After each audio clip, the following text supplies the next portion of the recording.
the dilution of the college degree. It needs to be some course of discipline involved in for human development. We are getting satiated so easily. Why is the birth rate so low? Severe polarization politically in the United States. Nick Fuentes is just a symptom. The Republican Party will faction 20-30% of women that should go into higher education or have like a fully fledged career. He's taking advantage of the young men that are looking up to him.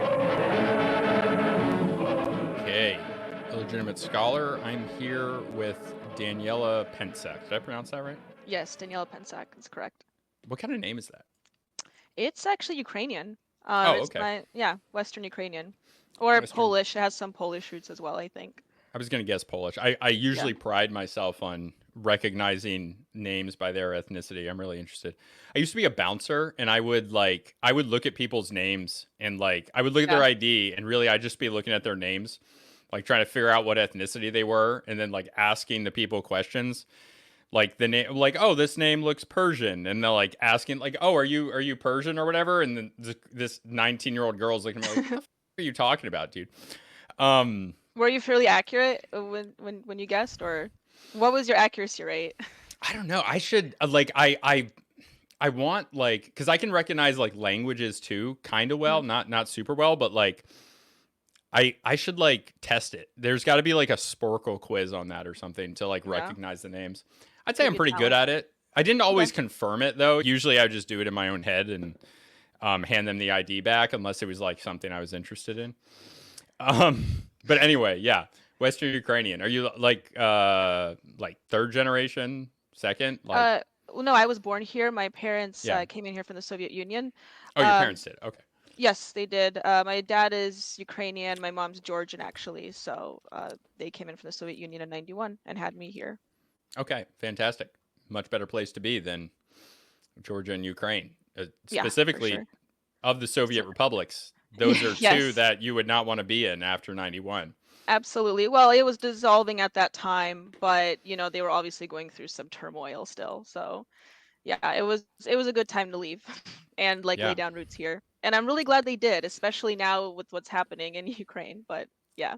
Definitely. Yeah. And I'm mostly Irish, 3/4 Irish, but my paternal grandfather is Hungarian. And I'm, I've been to Hungary and I'm pretty glad I'm American. Ireland's doing okay now, but Hungary is Hungary right now, their politics are all right. I've heard they're making some major changes, right? I mean, they're making some major. What is because they have, I know CPAC is held there, isn't it? What's CPAC? I know Conservative Political Action Conference. Yeah, they have that in Hungary now. So I understand they have some conservative happenings going on there. I was just curious, but yeah, it's so I call him Uncle Victor because Victor Orban. My last name is Urban. It's just another spelling. It's just a different spelling of it.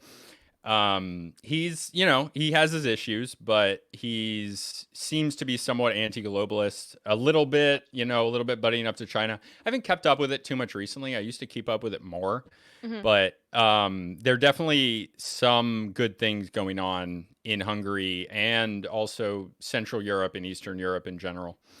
But we'll see where it goes. I don't know. Okay, so you want to introduce yourself, like what you do? Yeah. So my name is Daniella Pentsak. I already said that. I worked in conservative politics for about 8 years now.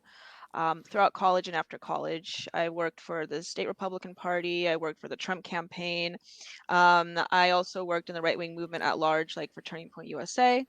And so I have quite a bit of experience doing that, and I take interest in the dissident right movement as well, and I write about it on my Substack presently, and that's pretty much like a quick encapsulation of who I am and what I do and my interests. Okay, great. And what kind of stuff do you write about? Like, what's your... Well, presently I'm focusing a lot on the on education, higher education, and higher education reform. And I'm taking a lot of interest in the what the people in the DR would phrase as the longhouse or the gynocracy that's happening in the United States, and it's affecting policy and higher education as well. And so I write quite frequently about that. But I mean, I touch on a lot of various subjects on my Substack, like immigration. Um, recently written. I write quite a bit about Nick Fuentes and like the alternative right movement. And I recently wrote an article on pronatalism. It touches up on like various subjects that I think are pertinent to the right wing today, but it's a myriad of things. Yeah, absolutely. Okay, pronatalism, Nick Fuentes. Yeah. Two things. Yeah, I mean, I have. I don't even want to say it. Just because, like, Nick Fuentes aside, Groypers are absolutely a lot. They're a lot. I'm It's a not even lot. going to say more because they kind of they kind of freak me out sometimes. But If yeah, you want engagement on your social media, just say anything about Nick Fuentes negative. Believe me, that's how I grew on there. really, It, okay, yeah. I mean, you get a lot of attention, then you're like, they juice your content, it gets boosted. It gets really negative at first, but then it kind of, you'll get more attention that way. But yeah, that's like a low-hanging fruit, but that's one way to get attention, I would say. Is just to say yeah. one negative thing in Nick Fuentes, and they just come from nowhere, like out of the woodwork. I have no idea where they come from or how they found my stuff, but Yeah, I that's how have it a works. few that follow me that are not like negative towards me, but like, Sure. I'll argue with people that I disagree with on Twitter. Mostly it's academics. Hmm. Everyone that follows me knows the beef I usually have is with academics almost always. Right. So I'm looking forward to this conversation because of that, because you also have experience with this. But the Groypers, I think, are like Groypers and Antifa are like the two that I don't want attention from. I don't want to deal with Yes, those I people. know. Tell me about it. Yeah, I mean, I have some that follow me that are friendly towards me as well, but yeah, it could be a mess to parse through for sure. And it's best to just not engage with it if you want to have retain some sort of your sanity or some degree of it. But Yeah, here we are. and they are the types of people that will accuse literally everyone and everything of being Jewish. Everything, Yeah, that's like no their matter only what. thing at this I, point. I Uh, know, un- it's insane. well, unfortunately, I mean, if you do want to interact and engage with the modern right-wing movement in the United States, that's like an inevitable experience is to come across, the Groyper conversation. And whether you like it or not, that's just like the nature of the right wing. So, in fact, I think AFPAC is happening like tomorrow, which is Nick Fuentes' own like, powwow right Oh, after wow. Turning Points. Yeah, Turning Point is having their people's convention. It's basically like their AmFest 2.0. They're having Trump speak like tomorrow, I think, or today. But usually what Nick Fuentes does is that he has his own convention, like ultra secret convention, but he has it at the coattails of Turning Point or of CPAC. And so Mm, he's having it this Saturday. So my Twitter, I've been seeing like inundated with people going to Detroit mentioning how they're there for that. But mm, he's an extremely mobilizing factor. However you feel about him, I mean, he is like supplanted and he's a major fixture of the right wing. It'll just be interesting to see what's going to happen with that because I really don't think Nick Fuentes's people or his block are really a stable movement because yeah, a lot of them are just disaffected young men. And I right. think once they mature, that their views are going to change. I'll just in the next 5 years or 10, I'll be really interested, to see just what happens. I think it'll dissolve, but I don't know. Time will tell. Yeah, so I don't honestly I don't know quite a lot about Nick Fuentes, Sure. so I don't want to speak too much out of turn, but there's this pattern that I see with like male figures that appeal to disaffected young men, but the most prominent ones to me don't seem like they're providing like that much of a positive influence. Like it, Oh and yeah. the other example of that would be guys like Andrew Tate, who I also have not a super positive opinion of. Yeah. Like Nick Fuentes seems to get like more of, I don't know. I could be wrong here, but when I think of Groypers, I largely like think of, kind of edgelord young Gen Z guys that are terminally online, and it doesn't seem like to me. And again, this isn't based on much, but my perception is that they tend to, they're not creating something positive. It's a lot more about just criticizing. And one phrase I really like is criticize through creating, and they seem to just criticize for the sake of criticizing, which I understand as an expression of being disaffected, and they have good reasons for that. But there's not a lot of like anything that, you know, they're not promoting, you know, having a wife and children and providing for communities, and then the other end of that is Andrew Tate, which is like number one, Andrew Tate. The evidence I've seen, it's pretty clear that he actually is a trafficker, as much as he's tried to distance himself from that frame and frame his actions in a way that he's not doing that. But like, that's disgusting what I've seen. I also like there's not a wonder middle ground.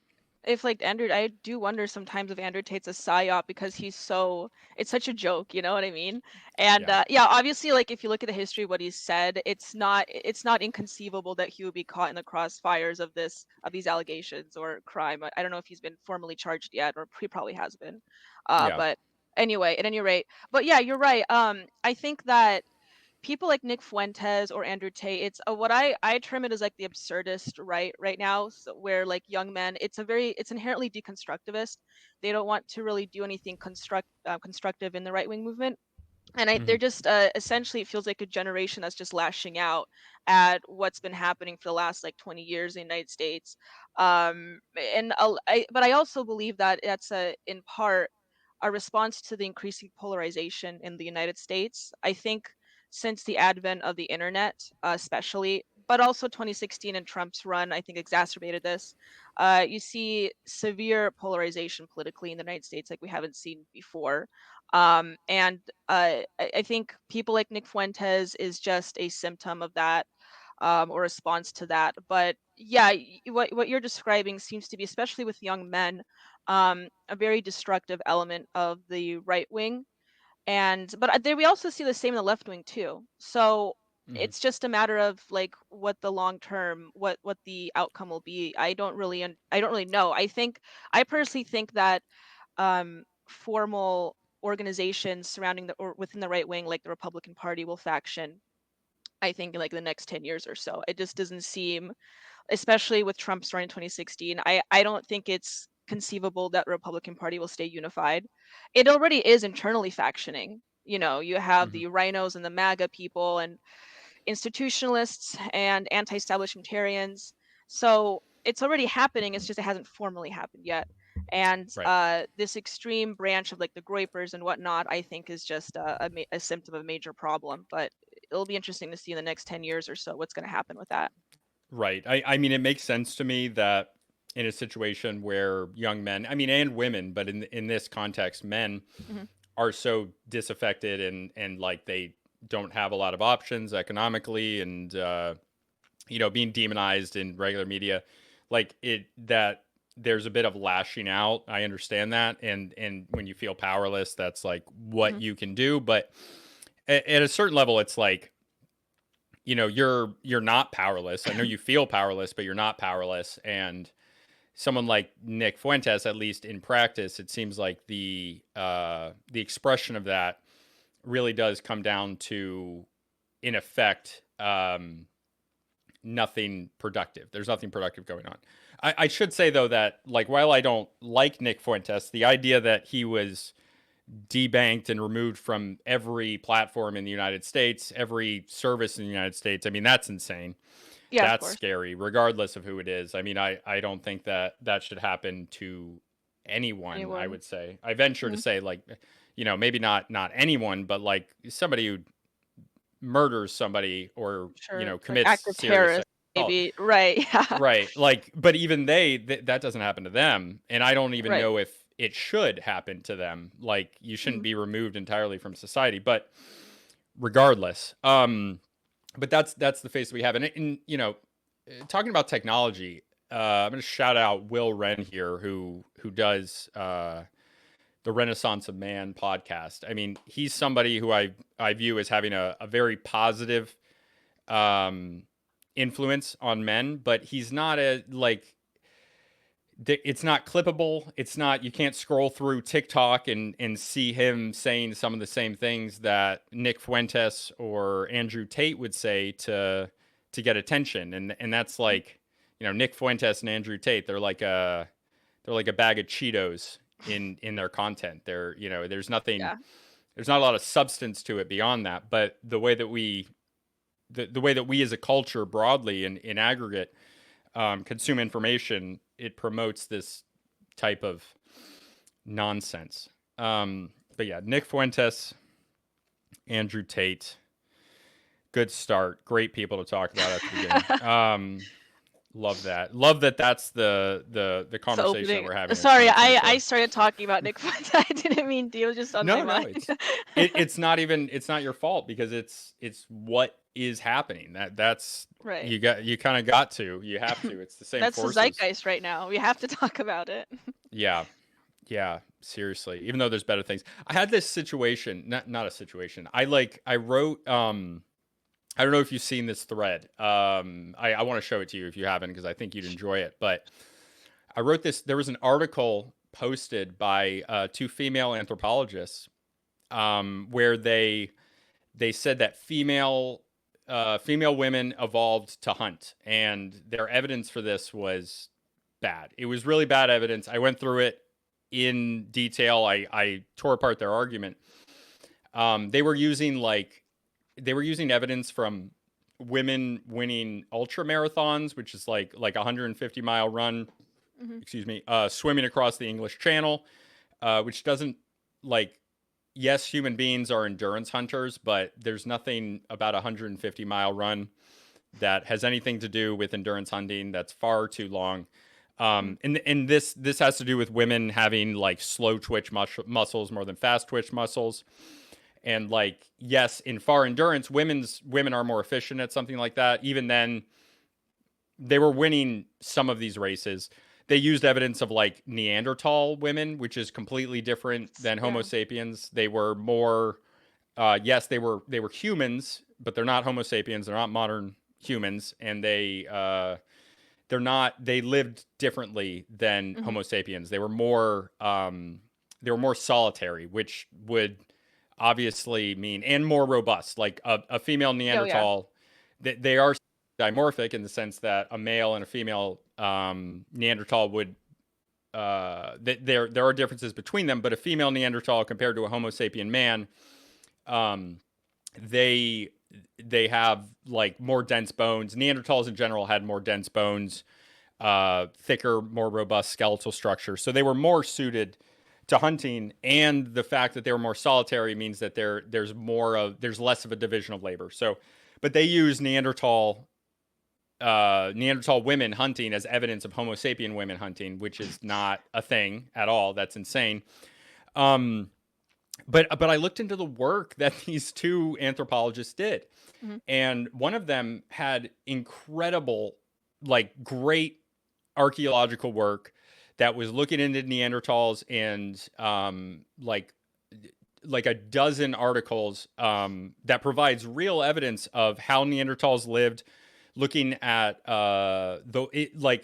in archaeological finds, when you look at the wear patterns on bones, there are I don't know the specifics too much of this, but there are patterns of wear on the bones based on how the muscle structure was used throughout their lives. So you can and on the teeth and stuff, you can find out things about their lives based on this. It's really, really good archaeological work.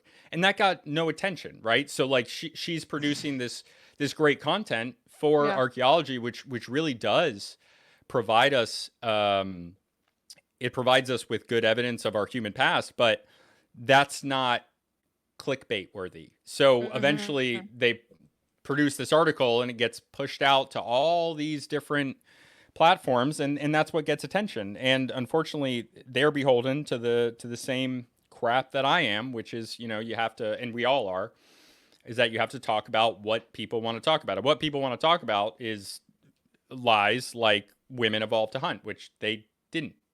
They hunted a little bit, but they are not a division of labor. So, I mean, the point of that is that, we're beholden to what's in the structure, but, or what's in the zeitgeist, what's being talked about, what's clickable. And these vast claims that, you can, that are amiable to the, to whatever people want to talk about, they're more likely to get attention. The thing with that, and what I really take away from that article is that one thing that I talk about a lot. I don't remember the last time I talked about this, but there seems to me to be there's a homogenization of basically everything in modern Western culture. You can see the homogenization, everything being the same.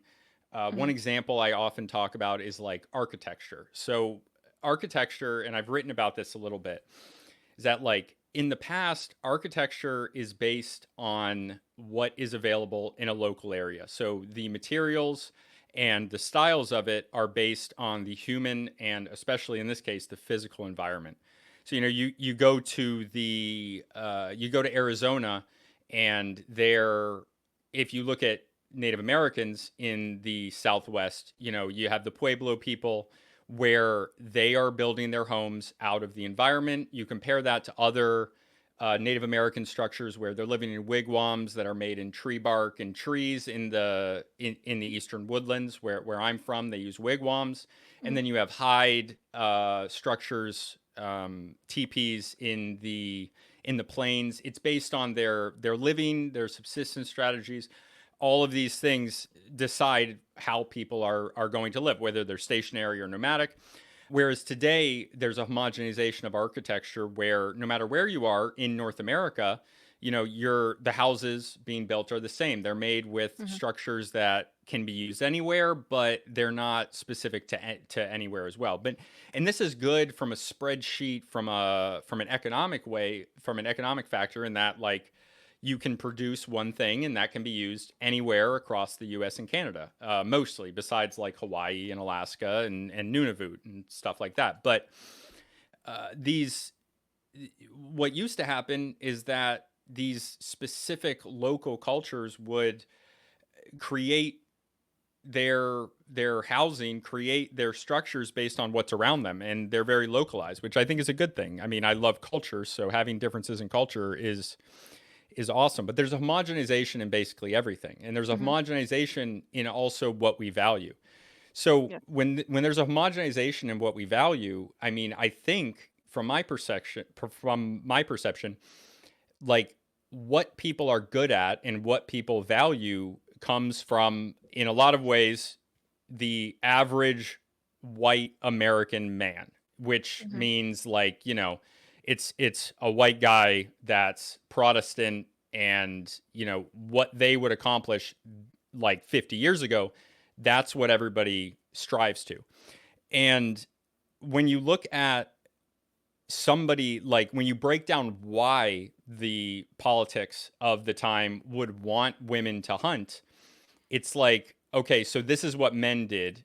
So they're almost rooting themselves in what people value. They want women to have been hunters because we look at value in the sense of like what a man did in a lot of ways. Am I making sense here? Yeah, no, I get what you're saying. You're saying that women, we're trying to, well, we live in frankly, in an egalitarian society, regardless of what the left may say. I mean, that's a value that we place a lot of emphasis on. And so because we place a lot of value on egalitarianism as a Western concept or a Western virtue, we try to standardize everything. And so I think what you're trying to say is like in the same way, we're trying to reflect that in our research or in our findings as well.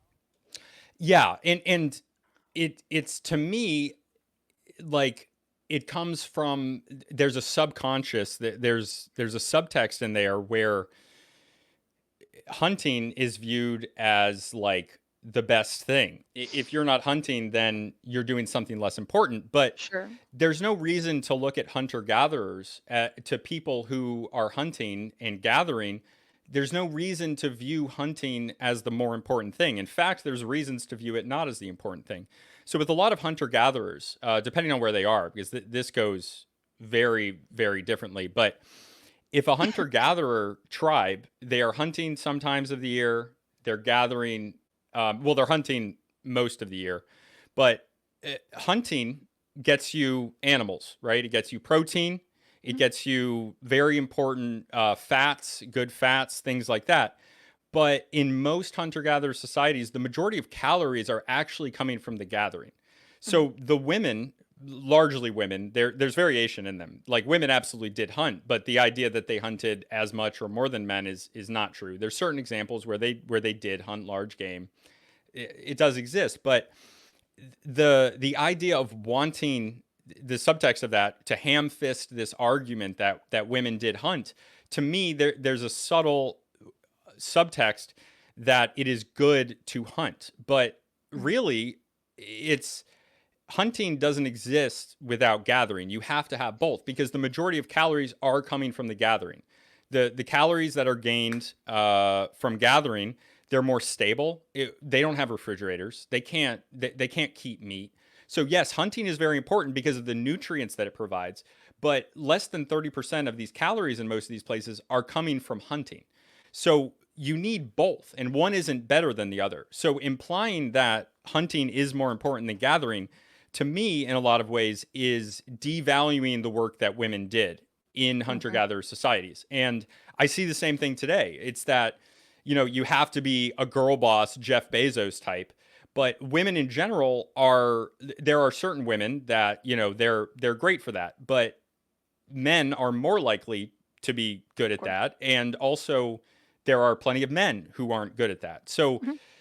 I think that our modern society, both in our architecture and in basically everything that we do, it it doesn't there's like one path to success, and it wants you to be this thing that you might not be good at being based on whoever you are, male, female, any other factor. Whereas, if you really believed that diversity is our strength, which the way that that manifests itself, I don't believe that, but it could be. It Mhm. could be if we actually valued our diversity and the both nature and nurture, how people are naturally, and how they and how and any factors.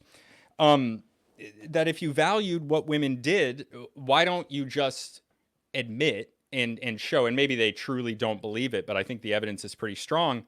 Like, okay, most women were gathering. What's good about gathering? There's a lot of good things about gathering. You need it. There's a reason they're called hunter gatherers. They're not hunters. Yeah. Um, yeah, that was a I think long-winded point, but no. Well, I'm glad you elaborated because now I think I have a better grasp of what you're talking about. I do think about that too. We place a lot more emphasis on the masculine role in society, and I certainly agree that there's obviously going to be exceptions to the rule in both cases. Some men are better at gathering, some women are better at hunting, and in the context that you provided. Similarly, in today's society, yeah, I would say there's maybe like a good chunk, like 20-30% of women that should go into higher education or have like a fully fledged career. But that's certainly not the rule. And for us to establish society or reorient society around the exception is never a good thing.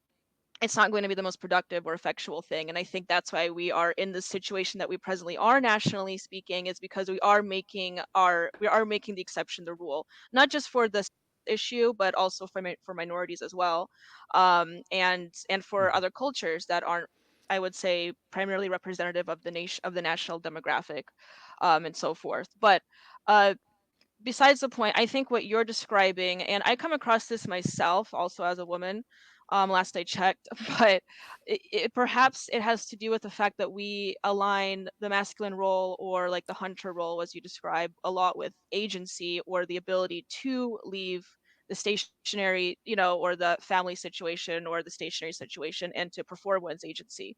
And I think, and this is a little philosophical, but um, and I think socially speaking, we do, or even humanly speaking, we do value that.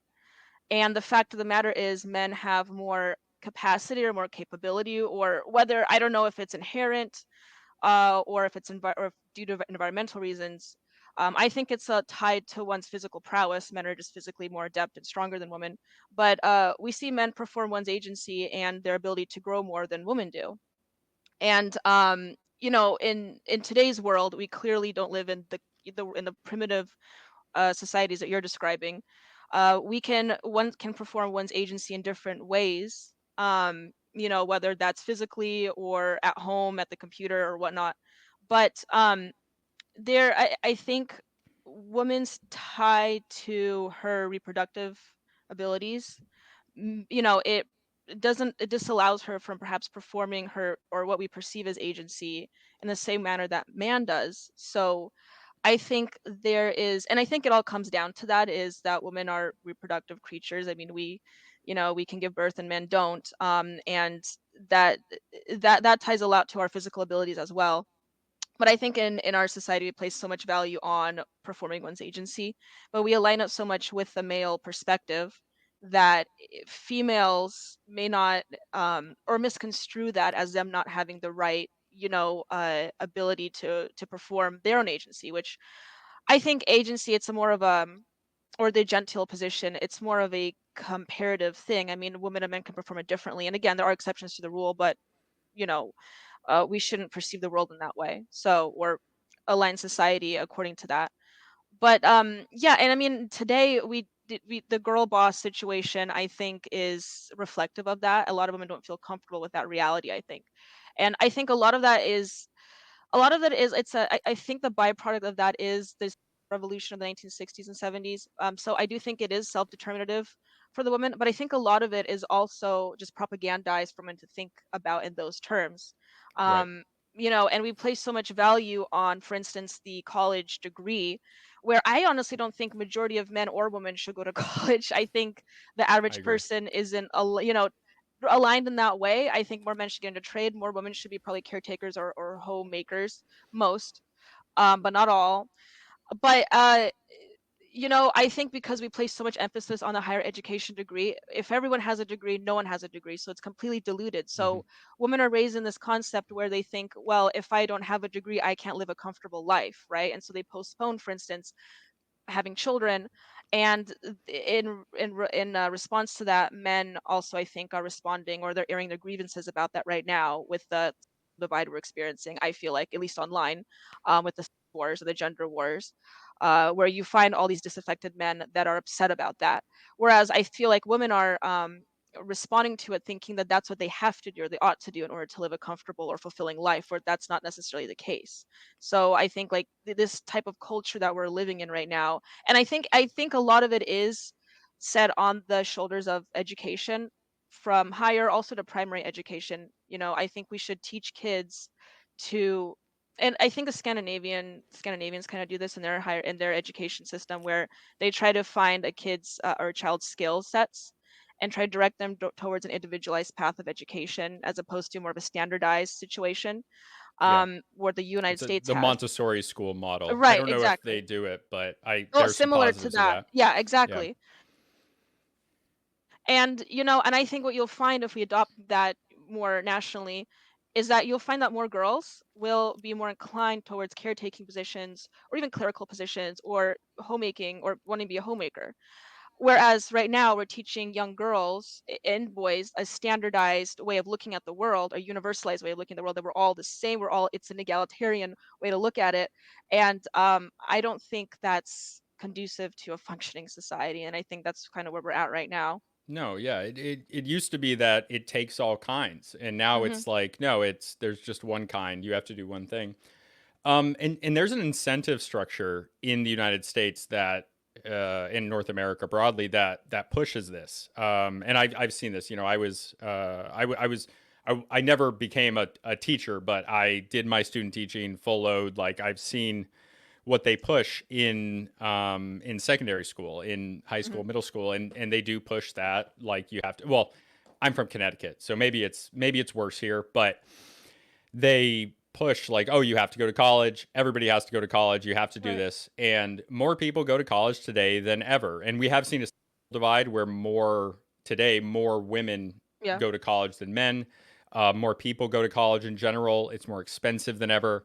And part of that is that there are economic factors that have, excuse me, since the 1990s, they've pushed going to college because the colleges make money off of that. The Yep. loans are guaranteed by the US government in a way that loans have never been guaranteed before. They don't go away on bankruptcy. It's pretty bad. And that pushes people into like this single track homogenized way of thinking, and instead of concentrating on their individual strengths. And that is bad. An example that I like to use for this is like, if you look at ancient armies of empires, so if you look at we'll use the Persians. So the Persians or the Mongols, the Mongol. I'll actually use the Mongols. The Mongols are a more literal example. So when Genghis Khan is going out, Temujin is he starts expanding, and his soldiers, his warriors, really, they're not soldiers.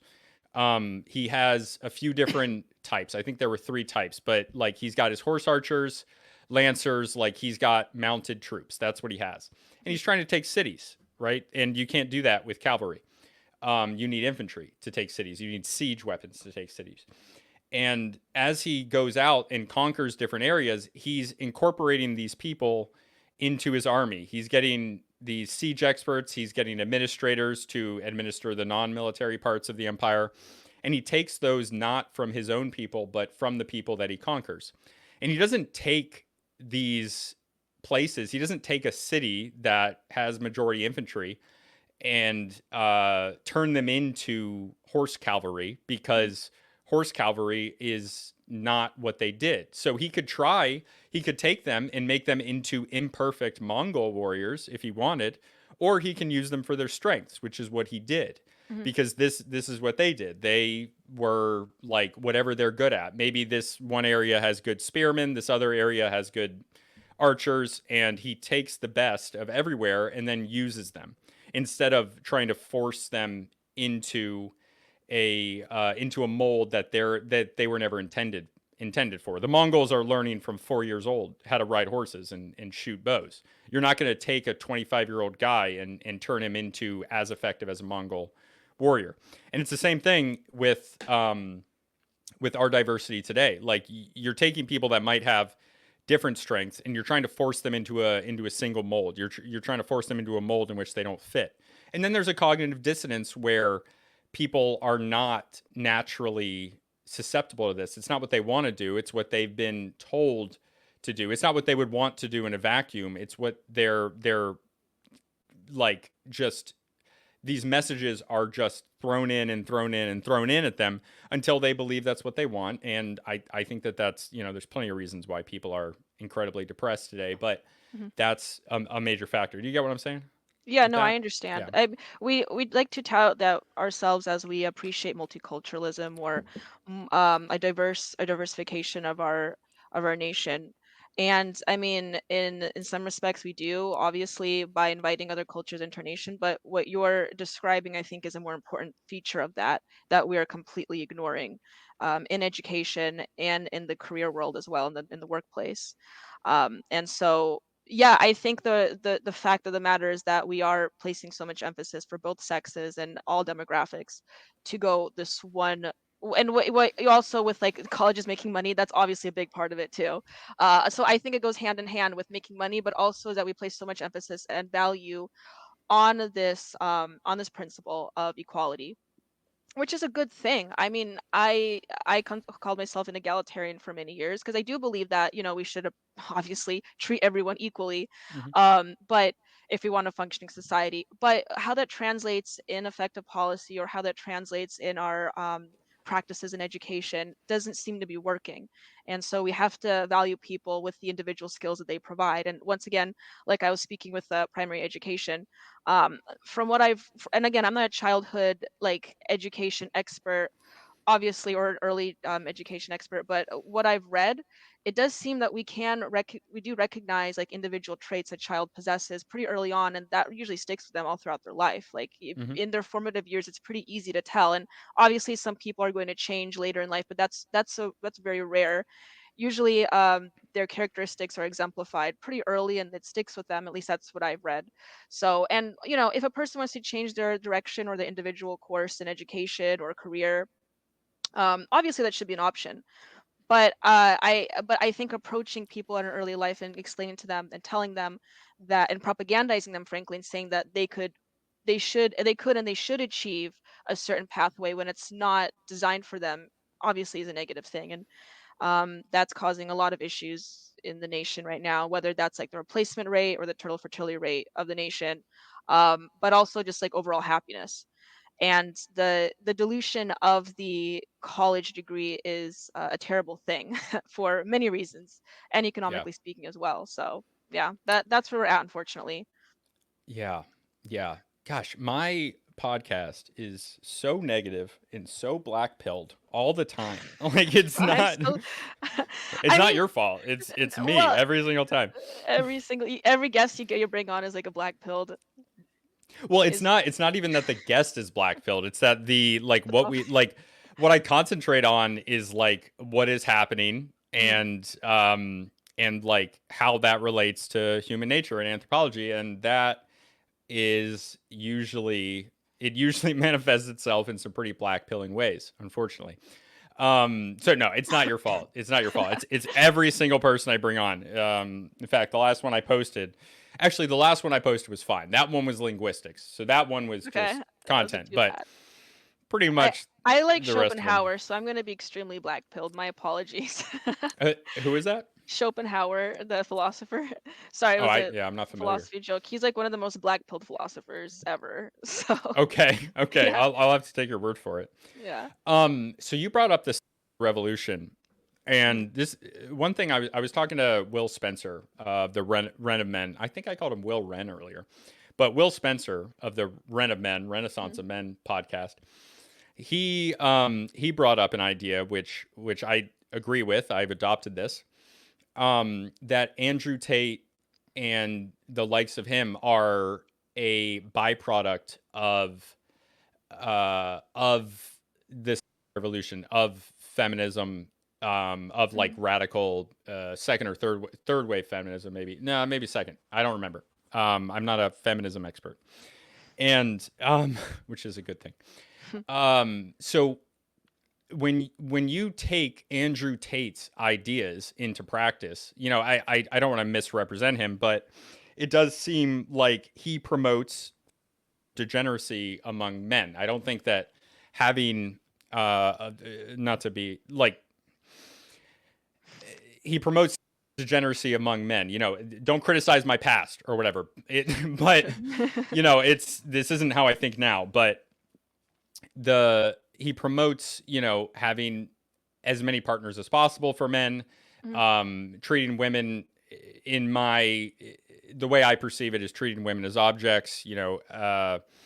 Conquering. It's very much it is a manifestation not of conservatism, not of conservative ideas, but of the revolution and of this idea that you should be having sex with as many women as possible. mhm. And this is not a good thing for anybody. It's not a good thing for you as an individual. Um, the women that Andrew Tate criticizes, if you act out in practice what Andrew Tate then tells you should do as a man, you are creating or helping to create the types of women that Andrew Tate criticizes. Mhm. So it's to me it comes across as ultimately very hypocritical. It comes across as inconsistent, and it's not positive for men or for society. Um, you know, Yeah, it's interesting that I am seeing more of this I guess it does come from the manosphere, but you are seeing more self-described right-wing men want to adopt this lifestyle where it's almost, I mean, it is like polyamorous in a way, but it's almost like they're creating their own harems. I lack the terminology right now to exactly encapsulate what I'm trying to say here, but I am seeing more of this happening within the right wing, and it's almost like they feel so defeatist. Talk about black pill, they're buying into the system. They think, and they have this conception of women that women will never settle, and they just want to sleep with as much as men as possible. So they have this understanding that if you're a high value male, and we are kind of seeing this in the dating market. I think like there have been some research done on this, but if you like use dating apps, it's been shown that like only a small percentage of men will have dates or returning dates. And so you are going to kind of seeing like this pseudo harem creation, or like there's multiple women going for one men essentially in the dating market, and you're leaving right. out the low value men, out of it. And so there is like some merit to say that that is happening, at least in the dating world or in the market. But I mean, I think just ex- uh, uh, f- supporting that system obviously is just perpetuating it. It's a negative thing. And so people like Andrew Tate or men who follow them who view themselves as high value males kind of want to perpetuate this system for their own benefit, Yeah. because they frankly don't think they can fix it. And I mean, obviously I disagree with that notion as well. I think it can be fixed. It's going to take a long time to address those questions, and that's what I'm trying to do with my writings. I mean, that's what these conversations are about, right? We're trying to address it and to recognize it and to hopefully bring about solutions. And I mean, there are various branches of the right wing, at least, that I think are like, you see like the trads or the people that are trying to return to more traditionalist lifestyle. Hmm. And not just women. I'm not seeing the opportunistic women who make TikToks about it. I'm talking about, I am seeing like young men wanting to pick up that lifestyle, like, get married early, set their roots and be monogamous. But there also is a branch of the right wing, which, you're right, it isn't conservative at all. But there is a branch of the right wing that is doing the exact opposite of that, and they're just embracing the present market that we have today, which is, frankly, there's a lot of issues with it. I will Hmm. admit to that. um but where monogamy just isn't even an option for a lot of them. But a lot of these high value males, are exploiting that to their benefit, and I think that's what Tate is doing, and I think that's what Tate's followers at least are trying to do. But I honestly think Tate is kind of a con artist. I mean, he's taking advantage of the young men that are looking up to him, Oh unfortunately. yes. Oh So yes. And yeah. even literally, he's done Oh some yeah. scams and talked about it openly. How he's scammed men. I don't remember the specifics of that, but so maybe I shouldn't say that. But I've I heard of remember something seeing like it. that Yeah. too. Yeah. It's not good. That's not a good thing at all. And I've been guilty of, like, I don't want to get too personal on this, but I definitely in the past have felt like I've actively thought about how I have derived my self value from getting attention from women. And if Hmm. I'm not getting attention from women, then my self esteem suffered at that time. Sure. And if I was getting attention from women, then then I did feel valuable. And so that's not a number one. In general, it's not good to get your validation from external factors like that. Mm. But at the same time, it also doesn't manifest itself in a healthy way.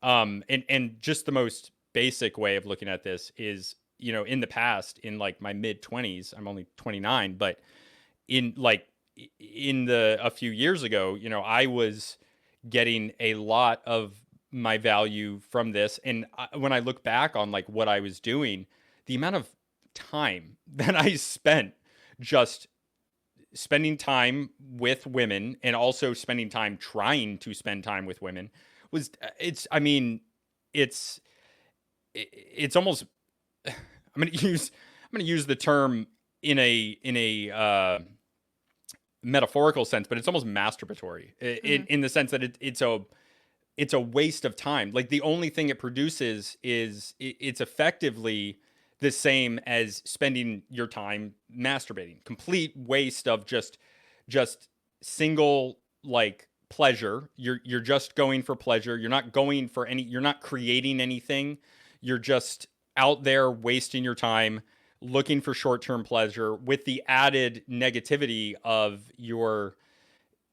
you could be hurting women, you could be hurting yourself. Like, you get what I'm saying here? I'm making Yeah. kind of a weird argument, but it's No, you're making a lot of sense for sure. it's I mean, it's yeah. a natural thing to want to be accepted by the opposites. I would say, I mean, I would argue that perhaps men struggle with it more than women do. So I think there is some truth to say that women are, well, it's quite obvious that women are more adept at maneuvering through this market than men are, generally speaking. So I do think it's a greater issue for men. I also think psychologically it's a greater issue for men too, than women. I think even though women do require some sort, I mean, obviously, we are human. We do want to be accepted by the opposites as well and loved by them. But I think when it comes to with the conversation of an actual like human embrace, I think men desire it more than women for various reasons.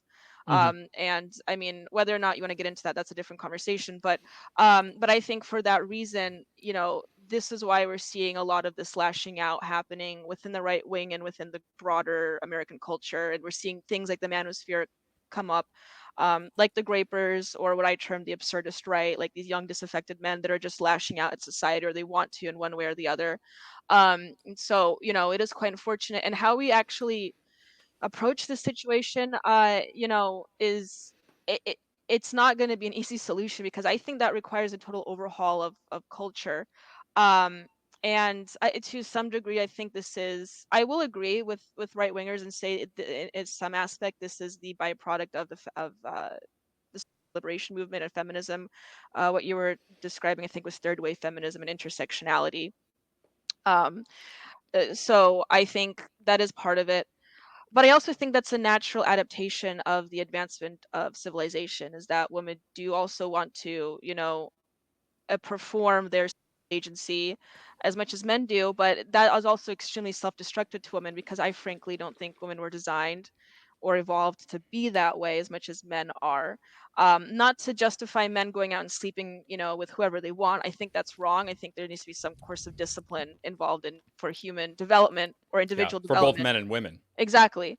Exactly. But I do also think that men are perhaps more psychologically capable of doing that than women are. Not that they should, but Yeah. because women think or are trying to be like a man, that's just causing even more psychological issues for the woman, which is and a total net negative for society. So Yeah, and they're like men, like I agree that men should have that in them to, it's okay if there's like a natural inclination for men to want to have to spread their seed, hmm to because that's ultimately what it is. I mean, we have birth control in different methods now, so it doesn't, in practice, that's not what it's like. But I think hmm that um like what comes from your natural state as a human being, as a man, as a male in this case, is you want to spread your seed. That's where that comes from. But you're not spreading your seed if the women are not getting pregnant, so yeah. that factor is taken out of it. But the your body, your natural state doesn't know that this that you're having is not going to produce offspring, which is why there's this natural inclination to do that. But there's no cultural checks on this behavior for either men or women now. I mean, there's some, but they're overpowered by the other side, which is that there are cultural rules and cultural norms and standards that have been adopted that push women to, like, oh, it's good if you have sex with as many guys as possible. You're liberated, you're free.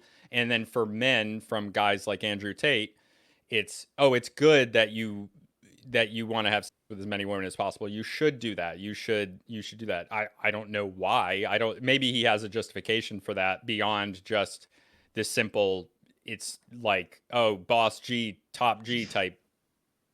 But it's I don't know what his justification is for that, so I won't say any more. But these cultural norms and standards, when they don't exist, then people are just left to listen to what society is telling them. And unfortunately, what society is telling them is not good.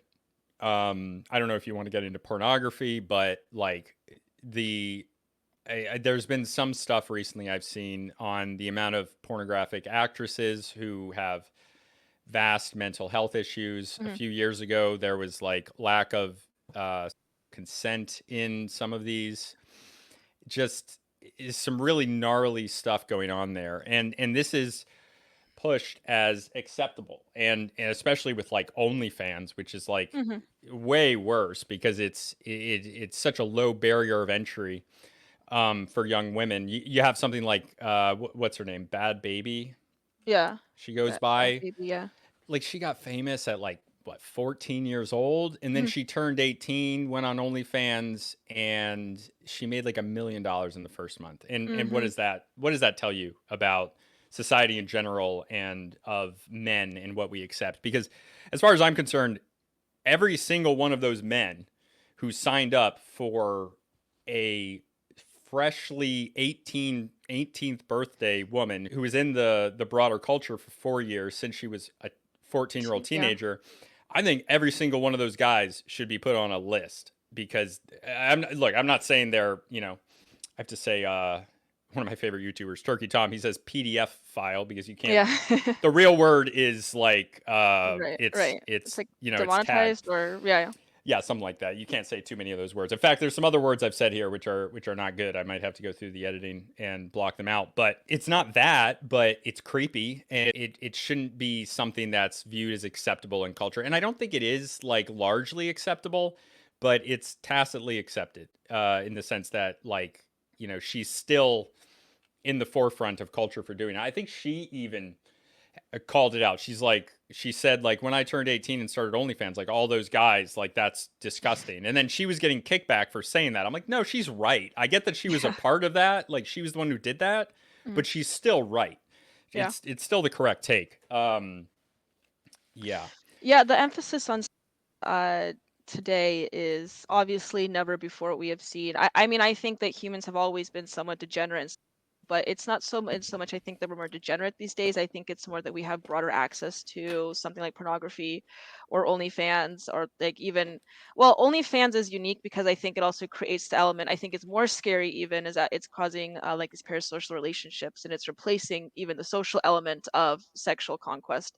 Very good point. Yeah. So I think there's more to be detangled there. But yeah, I mean, access to all those services are obviously exacerbating the broader issue of our like degeneracy. But it's also ironic because I've also seen statistics float out there saying that less people are having sex now more than ever. Mm-hmm. And we kind of like have like this virginal, more people are virgins, I think the older they are than ever before in this present I've generation. seen those So stats. that's all. Yeah, Yeah. exactly. And that's also, I think, plays a big role into it as well, maybe to some degree. And I don't necessarily think, virginity is a bad thing, but only when it's done consciously. And with a lot of these people, obviously it's not done consciously. They're suffering, and that's it's frankly unfortunate. And I think it's a constellation of issues that are going on here. I think it is partly pornography, and because we are getting satiated so easily, we don't have to put in the extra effort, to retain a relationship, because relationships are hard. I think a Mm-hmm. lot of it is also the liberation movement in the 1960s that is prompting women to embrace or encourage women to practice sexual agency. Or a lot of women are postponing relationships and marriage, childbirth as well, for higher education, for careerism, which again I don't think is inherently bad. It's just I don't think most people are fit for that, unfortunately.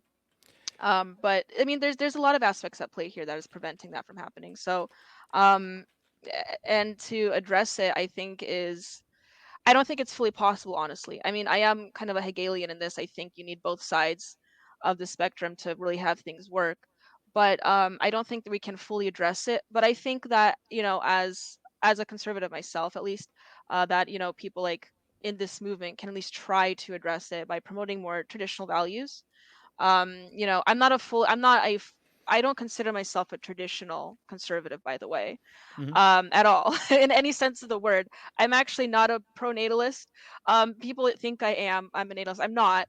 I have my own philosophical views. So before people like ascribe that to me, I'm not that. But I do think there is a role that traditionalism has to play in society to at least maintain it and keep it functioning, which presently I think we're going too far in the other direction. So Yeah. A lot of what I talk about here is not like we do talk about the individual, hmm but a lot of what we talk about is like in the macro sense. So like percentages of populations and what the entire country, entire culture is doing, and trends in that sense. hmm So there's more of an issue, like it's a different issue than, well, it's the aggregate of the individual experience, but there's something clearly wrong going on when there is a trend towards the higher virginity, amongst young men, and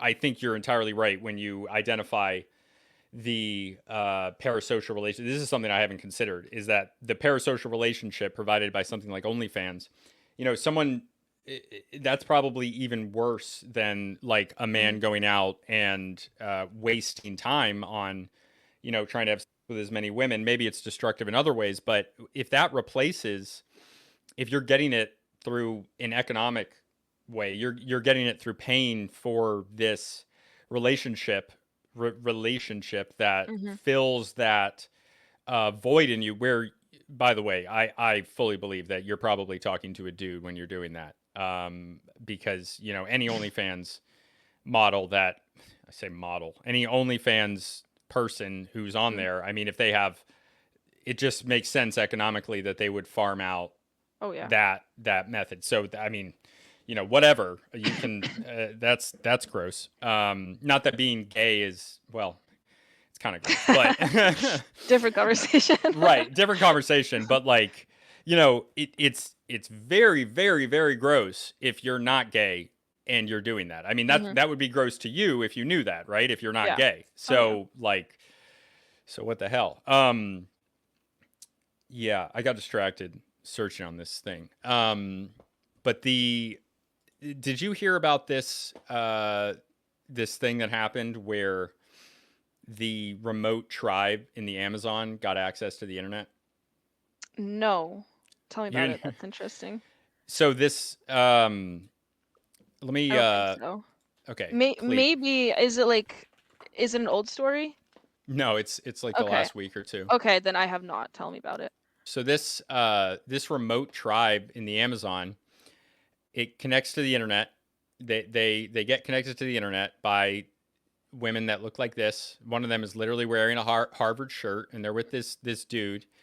This is like remote in the Amazon, so they're like all the way they're like hours away. You got to get there by boat. They were protected from the dangers of modernity for a long time, and they get the internet 9 months later, and they have these massive problems in their society. And to me, this demonstrates like the factors in modern culture that affect us all, but are, you can see them very, very clearly when the people that are being studied are just getting it now. Like it's happening, it's not happening gradually, it's happening in an instant. And the things that they complain about are aggression, porn is being shared amongst men in group chats, teenagers wanting to travel and move to the city at work, which effectively is abandoning their traditional culture that they've protected for so long. This right here shows a map. I mean, this is where they are, and this is deep in the Amazon. It's way out there, so it's very far from the modern, largely Western cities that are along the coast in some places in Brazil, and they're over here in the mountains. In the mountains. They've fallen victims to internet scams, unfortunately. I mean, how terrible is that? That's to happen. Yeah. They're not used to that. There was even a father complaining about violence in video games and spending all afternoon on their phone. They're just sitting around on their phone scrolling. Yeah. Yeah. Aggression. That's interesting. And what's number? I can't quite read it. It says no. What's number 2? Number 2. It's small on my end. Yeah. Sorry. It's I think on the once it's exported, porn shared amongst men. Okay. Yeah. So there were young men in group chats just sharing porn, which I don't typical. do. Yeah, like I mean it is typical. That is a thing that happened. When I was in the Marine Corps when I was younger, that was the thing that guys did. God, not to get off topic, but there's a website that I'm not going to name because I don't want people to go there, but it's a website that's like a party porn site. So they take like all the worst stuff from porn. Some of them are just funny, but some of them are like they're disgusting, and it's probably a good thing that it's out there because they show like, porn stars having breakdowns, and they're viewing it as like a positive thing, or maybe not a positive thing, but they're pushing it out there like, haha, look at this. But at the same time, I think that the practical effect of that is like, oh, this is what's going on that's not being shown to you when you go to pornhub.com. Yeah.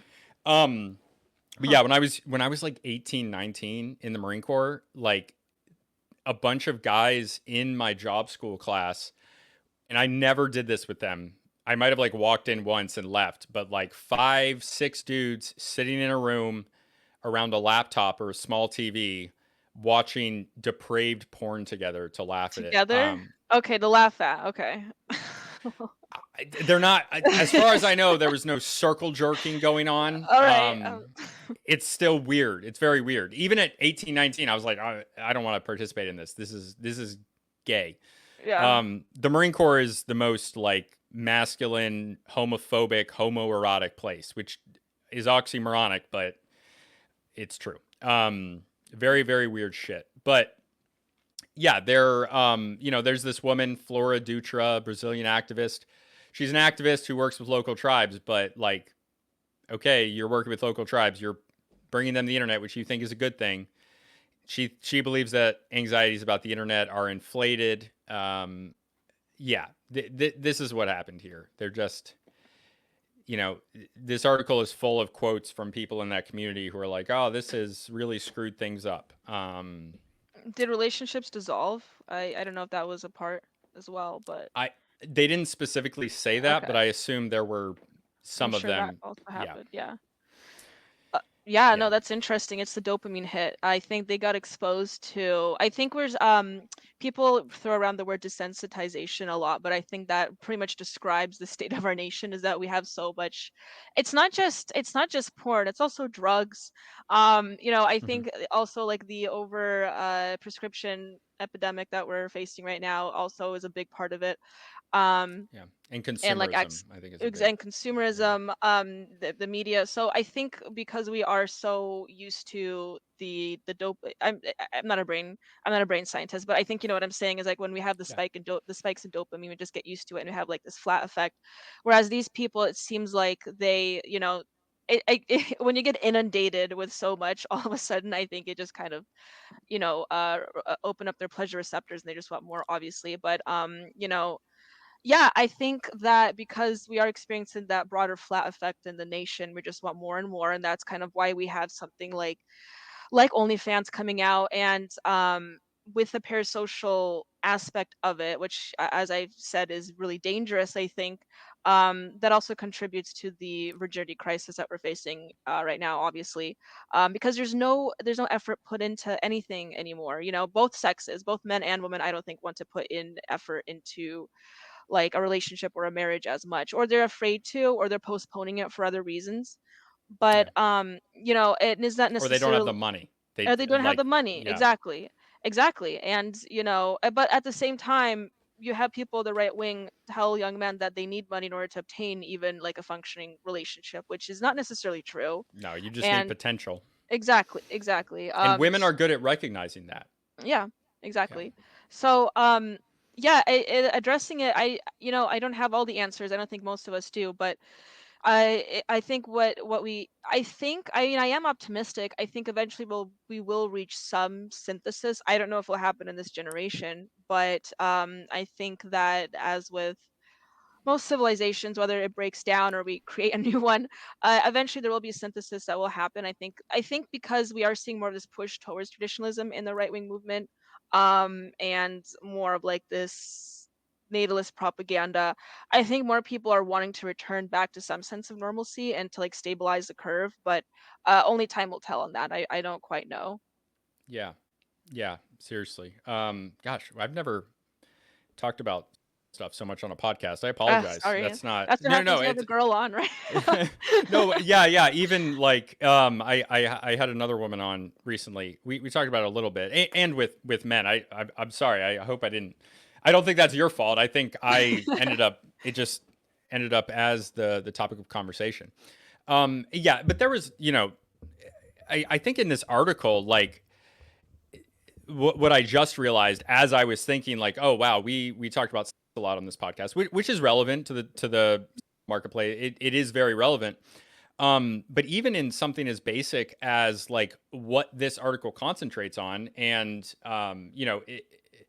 I assume it's also just true that this was a major factor, is that they lead with the headline of this article they're hooked on porn and social media. But I mean, there's more stuff going on here. Like they're getting scammed, they're playing violent video games, wasting their time. There's all this other stuff. But our society is so obsessed with, and not like, not within a relationship, not within like it being brought to its natural conclusion, which is like having children and starting a family, but for the sake of, which was not a thing up until the 20th century. Without consequences, without the natural consequences.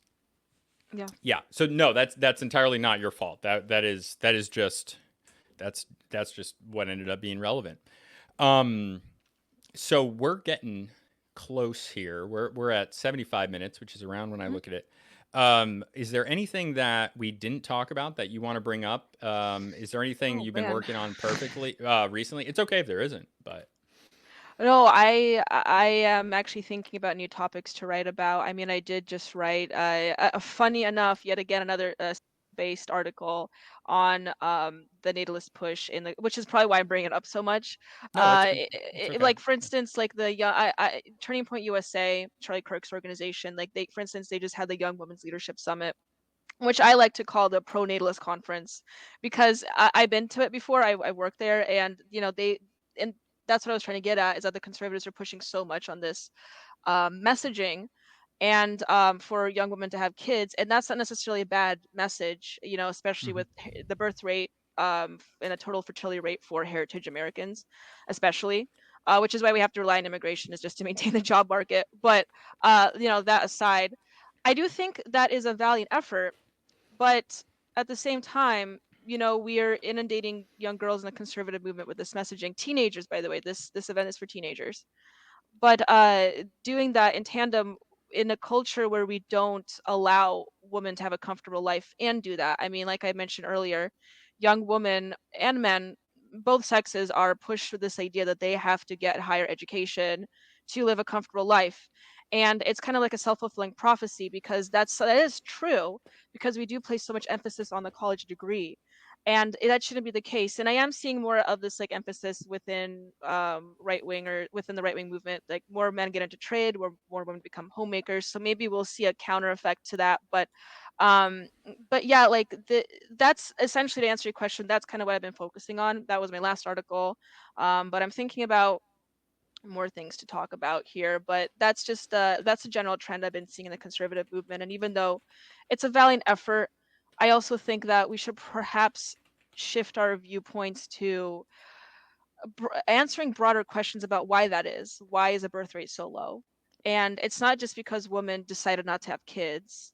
And even though feminism is a big part of it, I don't think it's just feminism. I think it's a multipolar, or it's a multifaceted issue here that we have to address. And frankly, we may have to come to terms with some of it and just accept it, because changing it requires a lot of effort that I don't think a lot of people are willing to put into.